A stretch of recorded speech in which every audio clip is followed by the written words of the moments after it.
Time for Peekaboo, aka Lashawn Baez. She was introduced in The Flash issue 180 in 2002.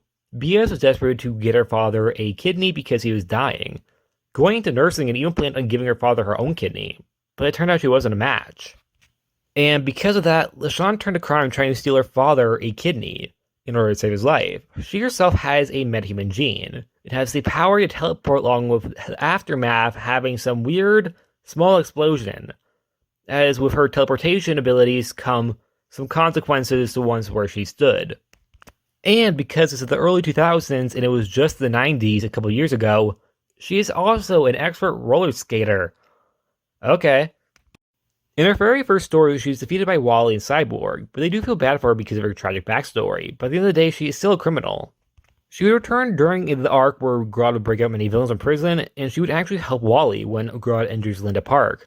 Lashawn actually saves Linda's life by teleporting her away. However, she tells Wally that she didn't do it for him, but for Linda. Peekaboo would also return in Rebirth as a background villain, due to the part that she is a part of the Legion of Zoom.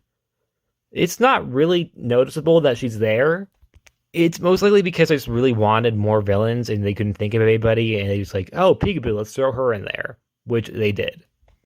In the TV series The Flash, Peekaboo would appear very early on in the series as one of the first villains they ever faced in the first season, renamed Lashawn Baez for unknown reasons. However, it is possible because the name Lashawn is pronounceable multiple ways depending on the culture, so perhaps they wanted to keep it simple.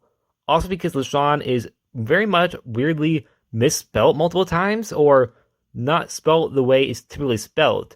For example, Lashawn has a capital S in the middle of the name. Well, in the comic, for some unknown reason, they didn't give her a capital S. She here has similar powers to her in the comics, however, they do have a couple changes. For example, she has to see where she's teleporting to. Also, she no longer leaves an explosion when she teleports. Her history is also tweaked, no longer having roller skates, and doesn't have anything to do with her father. Instead, she's using her powers to break her boyfriend out of prison only for him to leave her for her to get arrested. Shauna would return throughout the series as a recurring villain, being one of who escapes at the end of the first season. She would return in Season 4 at the start of an episode fighting Vibe and Kid Flash, along with appearing in Season 5 as one of the metahumans Cicada has it out for. She also appears in the Tiny Titans comics as a skater who flirts with Wally, which in my opinion works better with the whole skater motif, and that is she's a teenager who just likes to skate, rather than being a quote-unquote rollerblader expert. Personally, I like Peekaboo. I think she is a pretty okay villain. While yes, I don't think that she is a big deal type of villain, but perhaps she could make a pretty good recurring villain, like she does on the show.